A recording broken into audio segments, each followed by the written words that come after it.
Hi there, and welcome to the Creatives Get Real podcast. I'm Roben-Marie. And I'm Sandi Keene, and these are real conversations about the creative life. Hi, Sandi. Hey, Robin, how are you? I'm good, thank you. Good.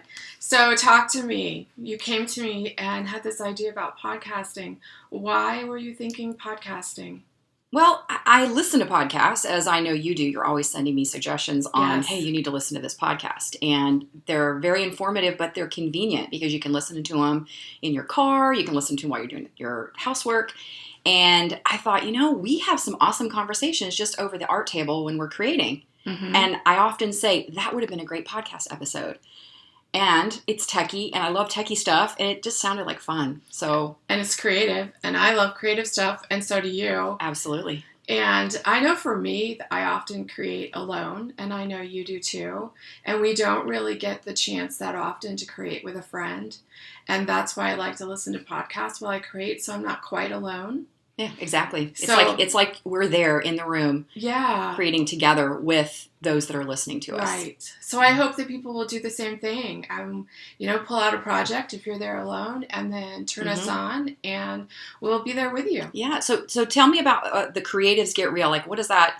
Creatives Get Real or Creatives Get Real? Like, what's the story behind the title? Yeah, we were talking about what's a good title for this, and I don't even remember whose idea it was, mine or yours. I think may have been like a collaboration. A collaboration. That's a topic for another podcast, isn't it? Mm-hmm. And we just talked about how cool Creatives Get Real is because it can mean different things to different people. And I like it. The Creatives Get Real meaning we're going to talk real. We're going to talk about the real things in the creative life. Some are good. Some are bad, and some are just unusual. Yeah, exactly. And then you were liking... Yeah, I like the fact that it's where we're able to just be like ourselves and just be natural, and it's not super polished, so that you guys can see that we're just normal people, just having conversations and spending time together. And it just made sense because we can play off the words. Depending on what the topic is, we can be, hey, we're creatives that are getting real with you. Or it's like, hey, guys, y'all are the creatives and you need to get real. Right. So it worked. And I just really liked it. Yeah, because we've been in this, I'm going to call it an industry because it is. Mm-hmm. I've been like in the business end of art for 7 years. Mm-hmm. And being creative my whole life. How long have you been had a business in Yeah, art? well, and I've been creative all my life as well, although my story goes back to being told you can't make a living at that. You have to pick something that you can make a living at when you started college. That's another story. But I started my business online around 2004. 2004, yeah. Wow. So it's been a while. It was more of a hobby, I think, at the beginning. Mm-hmm. And then it was like, I can make some money and revenue in this and quit my day job and just do this. And it just kind of grew from there. So you've been at this for 15 years. I have, and there's been many, many changes along the way. Mm-hmm. For me and for the industry as well. True. Mm-hmm. Wow. So, Sandi, I think we should share with our audience how we actually met. Yes, it's a fun story. It is a fun story. So I was reading a book. It was all about art journaling, and I'm flipping through, being new to this area. You called it ugly art. That's another podcast, too. Go write these down. Yes. Looking at art journaling, and your name was there, Roben-Marie Smith, and then the town. And I'm like, that's the town I live in. Mm-hmm. So I realized that there was another creative here in this town, and I needed someone to do art with. And so I decided, am I brave enough? Am I brave enough? No, but I'm going to do it anyway. So I reached out to you. I found you online, and I don't remember if it was through...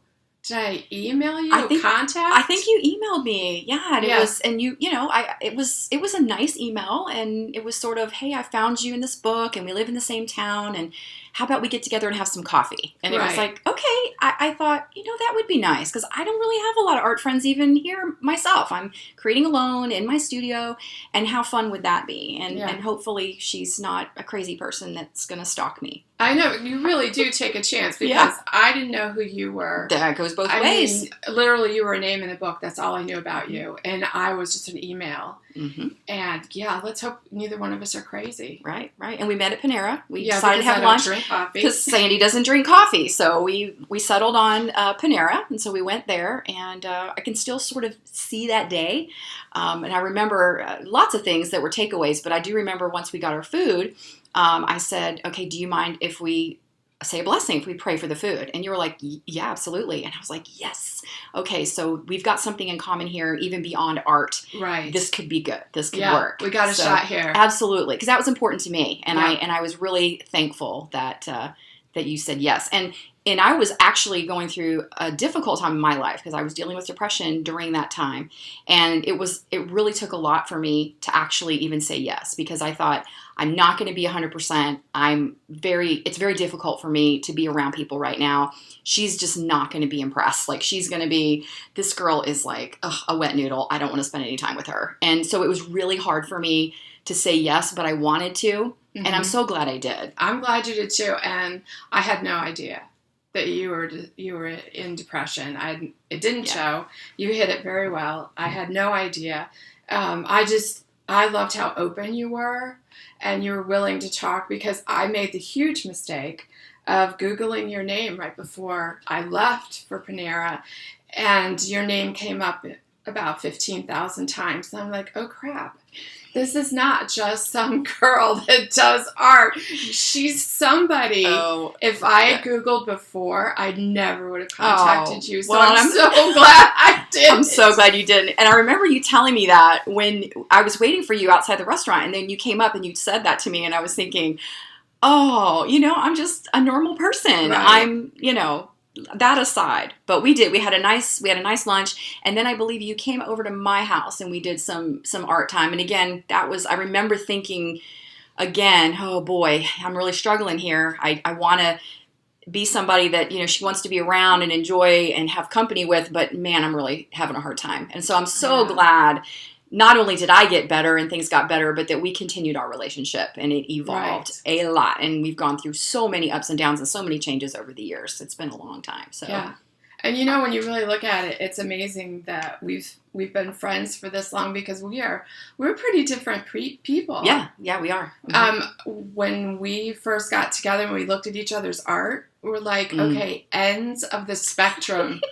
For sure. Yeah, we used to get together and have art days. I love that. And I would schlep all my stuff over here and my camera, and we would do a different videos and things. And yours was a very scrapbook style, very, very much that. No sewing. One of the definite things I remember is that I kept, maybe you should sew, because I was sewing on paper, and you're like, I don't want a sewing machine. I'm not going to use a sewing machine. Sewing is out. I'll never do it. I'm never going to do it. Never, ever, ever. Yeah, except until I do, and now it's one of my favorite things. I love that. I know. Never, ever, ever say never. That's right. Never. Because someone will come along and show you, let you look at something in a different light, right. And you're like, heck yeah, I want in. Mm-hmm. Why did I think this was stupid? Yeah. And I remember another day, you very kindly said, will you show me how to do ugly art? And I'm like, you're like, ugly art? Ugly art? Yeah, like yours. Why you didn't slap me? Oh, I still don't know. No slapping. I love you. No slapping. Yeah, no, it was awesome. I felt like that was a compliment, because I understood the difference between, and I was still learning. I was still growing in my art, but the difference between the style and what you were doing, it was a big leap to go from that to this crazy mixed media, messy look. Yes. And I remember we did a large, like a collage, a painted collage, and it was fun. And I really enjoyed being able to share that with you, and you being open to it. Because if you hadn't, you wouldn't maybe be where you are now. And you've just grown and grown and grown and gone off in so many directions. So yeah, because I came from the scrapbooking world where I'm measuring paper and I'm cutting straight, and and you're in there with like your hands in it and scribbling and doodling and all the, and I'm like, if there's an opposite to me, it's you. Right. But I looked at it so longingly because there was such perfection. in what I was doing, perfection in the sense of rules and boundaries. And I just saw freedom. You were just such a free artist. And I'm like, I want me some of that. Yeah, and it's not always been that way. I used to be very regimented. I mean, I am in a lot of ways in my own life, but I used to be very much like that as well. And it's like, there's got to be something in my life where I can just let it go and be free and loose. And that was really where I was able to do it. And it's fun because there is no measuring. There's no structure unless you absolutely have to. But I'm not sewing curtains and I'm not making clothes. So it doesn't really matter if everything's measured perfectly or not. So, yeah. Well. Yeah, that's pretty cool. So what are our goals for this podcast? Wow. I mean, there's a lot really because we've talked about it so much. I think we did touch a little bit on the fact that one, we want to show artists just in our real environment. We might be on the road when we record one of these. Right now we're in Sandi's studio. We're looking out the window. It's sunny Florida, and there's a dog sleeping. There's on the a floor. Dog snoring. Actually, by the way, I don't know if you can hear her snoring, but. So we'll be coming at you from very much our own natural environment. Yeah. And these will be kind of raw. Yes. Not super polished. Cause, no, I don't want them to be. We don't either. Because that's the way our art is too, right? Right. Absolutely. Yeah. I want to talk about real topics in art. The things that are really hard and the things that people may not necessarily know. Because there's a lot of things that you discover as you go along. You have these notions, and then you realize I was like sewing. I was completely wrong thinking this was stupid. Yeah, sewing on paper? That's dumb. That's just stupid. That's what glue's for. No, glue dots. Even better. Yeah. Yeah.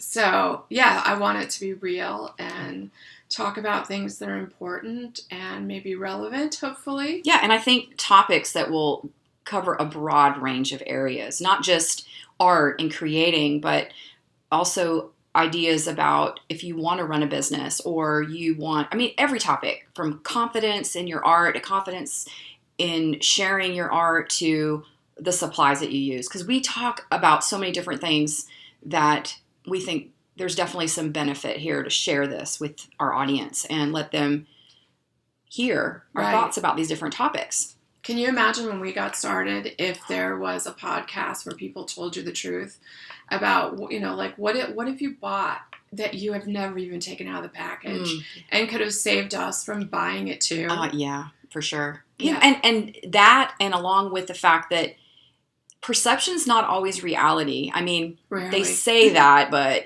my perception is reality because that's my perception. But it's this getting real and seeing that we're just normal people.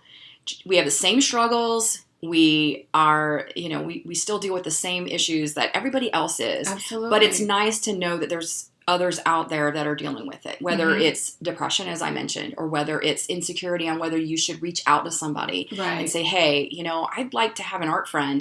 What do you think about getting together, or putting your art out there, or whatever that looks like. Maybe it's submitting your first project to a magazine and being confident in that. In fact, I was talking with an artist who I'm helping a little bit, and she said to me, I just don't know that I see anybody would really want to buy my stuff or take a class with me. And I was like, oh my gosh, I've been in the same position, only on your end. And I'm sitting there looking at her going, no, you have so much talent, so much skill. Yes, put it out there. Don't be afraid. Mm-hmm. Absolutely. And, not everything works, and that happens. But most things are far more successful than you think they're going to be, because you're just convinced that your mother is the only person that wants this. Oh, thank goodness we have moms that want our stuff, right? Right. Yeah. No, I agree. I think that it's a matter of knowing that we're not alone in this, and things we build up in our mind are going to be, like you said, far, far bigger and more of an obstacle than really what they really are. Right.